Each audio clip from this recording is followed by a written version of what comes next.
Let's get it started.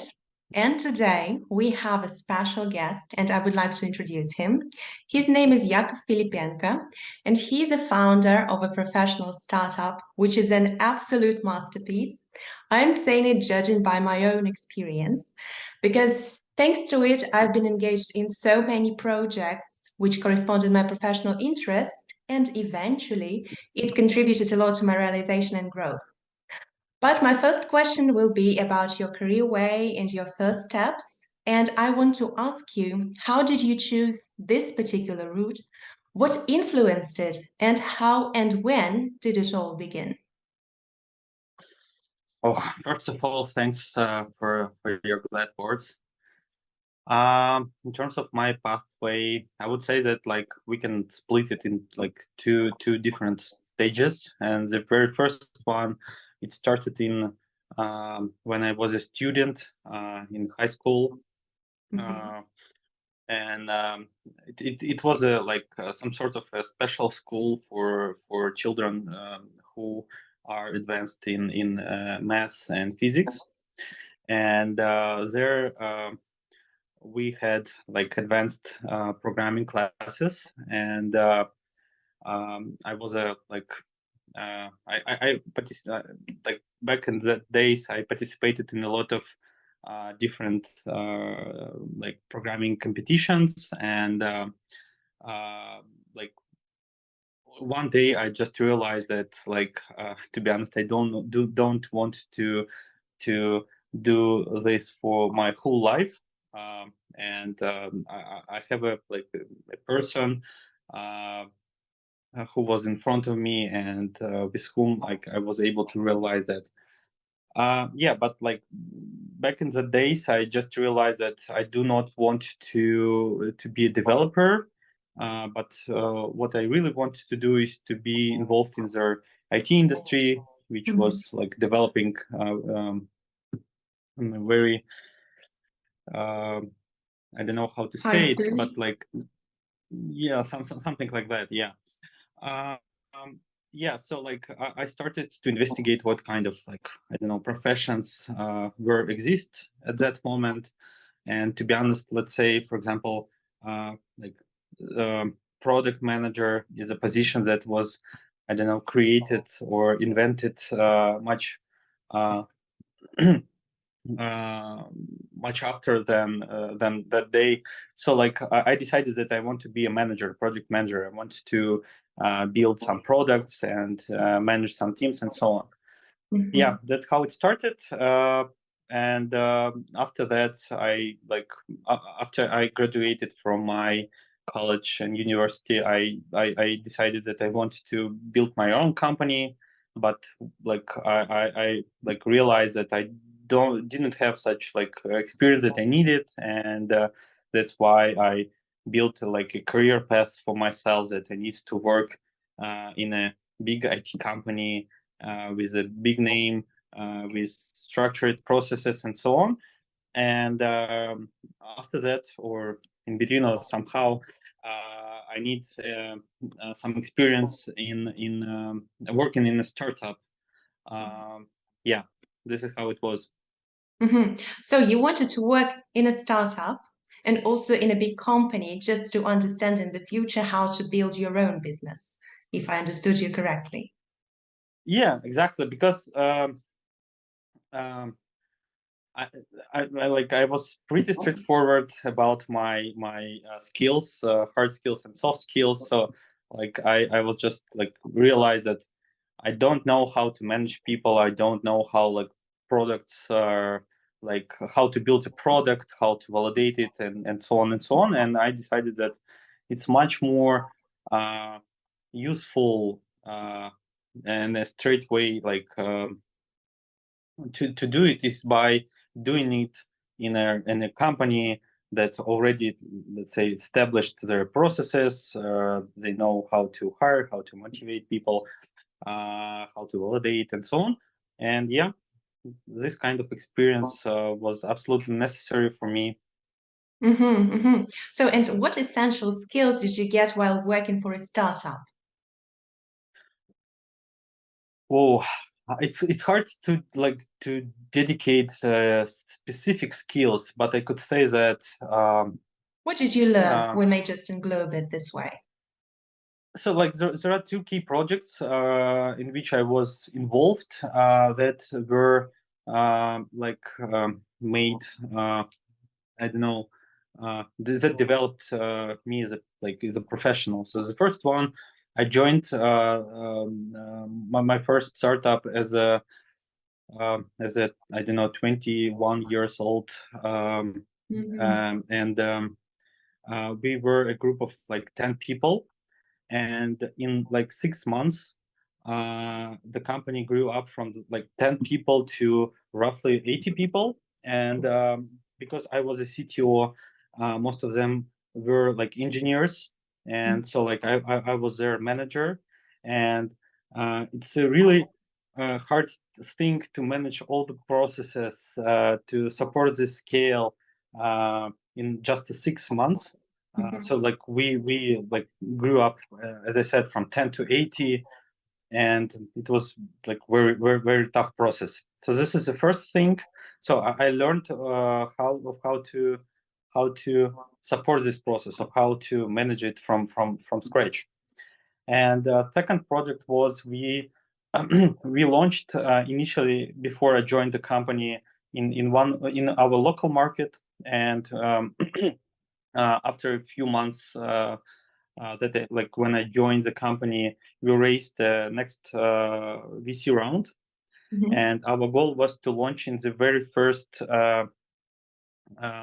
like external market. So we decided that we will launch in Brazil, and like to be honest, at that point I wasn't. I didn't visit like Brazil. I just knew where it was and so on. Yeah, and this was the project where we, like as a whole team, we relocated to a third country where we Mhm. lived for 3.5 months. And during this period we were preparing for this launch. And like it's a kind of new thing, because you need uh, to to work with the audience that you don't know. You need to adapt your product, your technology. Just to clarify, it was a language learning service, Mhm. Lingaleo. And to be able to work with a new audience, we needed not just translate our website into like another language, but we also needed to change the whole technology, because back in that days we were supporting only like our local language and English. So like Mhm. we did almost everything in just like 3 months, and launched. That was like really tough. And Such attention. yeah, and I got some experience there. Amazing. I see. And what about a big company then? Yeah, actually, I worked in a big company. Like before my startup experience, it was Yandex that Mhm. I joined when I was a last year student in my university. Um, yeah, there are like three different products where I was a like manager. And I like knew a lot about how like processes could look like, how like big companies could like what they can do, what are their like limitations. For example, like the answer, like when you talk with VCs, most common question is why I don't know, big name company can't do the same. So I know the answer because I've worked in Yandex, and I know how like their internal process looks like, how many months it takes, and so on. So like this is also very useful where when you decide like and choosing between different opportunities in terms of your own project. Mhm. Mhm. I see. So, and then after that, you decided to start your own business. And what helped you to do that, to come up with such an idea? Because that's even a bigger responsibility than your previous experience. Yeah, to be honest, it was like this. Like I decided that I wanted to start my own startup even before I joined these two companies. So Mm-hmm. once I realized that I, let's say, have enough experience, I'm experienced, and I just like you're right that it's like kind of scary to start building your something new, and that's why I decided that I wanted to split split it with a partner, and we shared it with a partner, and I had my classmate from my university. We lived together in a dormitory.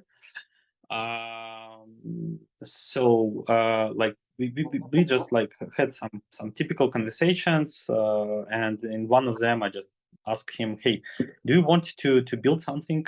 To I don't know, to be your own boss or something like that?"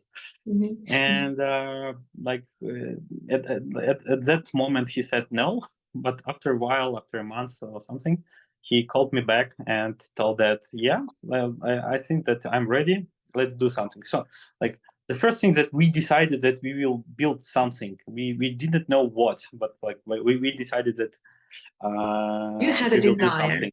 Mm-hmm.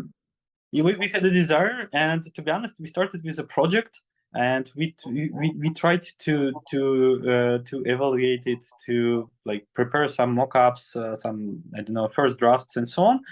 And after a couple of months we realized that this kind of projects already exists. Mm. And yeah, and then we made our first pivot. We decided that we want to find a new idea, and it raised like right after that. And with that uh, yeah, we designed our deck, we designed our first version, we hired first engineers who developed our MVP version of our product, we acquired first clients, and yeah, that's how we started. Mm-hmm. So, and practically, I guess that you faced some challenges on your way when you just began, as it usually happens. So, if you may recall Yeah. some of them, what would you highlight? Oh, the very first one was, should we left our jobs? Mm-hmm. Because like it's probably the most simple thing, but like it's hard to implement because like we were young, we already had families, and I have a like credit, and but like right after our first meeting with our like first investor, he told us that like, hey guys, you want to ask me to believe in your project, and you don't believe it by yourself because you didn't left your job. Mm-hmm. um, and yeah, so that was the first one. It was much easier to pay someone to develop this minimum viable product, uh, than do this. Uh, but to be honest, I believe that it was the most important step during the whole process. So second thing is when we started like to validate our idea. We like my co-founder was from a consulting background, uh, Mm-hmm. and like we like we talked to almost everyone in this market when we were doing our initial validation, market validation, and like different people told us different things. But the key thing is the key challenge was when we already raised our first initial investment round, and we had in our bank account roughly, I don't know, 10,000, Mm-hmm. which was not enough to pay salaries and so on. And at that moment, we did our we made our second pivot, and we changed a little bit our product. chose different audience and so on. And in 1 month, we grew up like 100x times, and that was my like second most important lesson, that startups typically don't grow like this, like a line. Some decisions could dramatically change almost everything. And if your like improvements that you do, if they don't affect your business, that it means typically that you are doing something wrong. I'm not sure is it clear, but like I guess that was the so. lesson. Okay. So, and what were your most memorable successes? It was actually our weak part, because like how it worked. We chose some milestones, and once we achieved them, we just like prepare new milestones. We didn't celebrate it. But yeah, like first clients, first like growth, like I described previously. Yeah, so like it started, and like we were in on a path where like every single month, so something like like we're changing dramatically. And after a while, we just like found ourselves that we are ready to scale it. So that was my third project, where I was participated in scaling the business to new markets. And like we relocated to the United States, launched our second office, and from the United States, we started to sell our product globally. Does that make sense? Yes, sure. So, and one recommendation from a founder. What would you recommend a person who wants to start his or her own business? What should this person keep in mind? Whoa, tricky question. I could say the following. We are preparing with my like the first my business was acquired recently, and I'm working on a new one that you mentioned at the beginning. And we are preparing for our next investment round. And what I found that we like, as a typical process, we prepared our investment deck, and we started to show it to our investors. And but we found that they tell us absolutely opposite things, like even in details. And that's funny, because all of them are like smart people. I believe that they're probably much smarter than myself, but they still like telling me different things, opposite things. So the key thing in startups is probably that there is no one, I don't know, silver bullet or something like that. So like you still need to take these risks. You need still to choose something. And if you believe in something, it's like common words, but like I support by an example. Yeah, if you believe in something, that you probably still should do it, even if other people don't believe in it, or even say to you, tell you that it's a wrong thing. I see. That's the key for sure. Thank you, Yakov, so much for your participation and involvement, and I hope that our audience enjoyed the ride.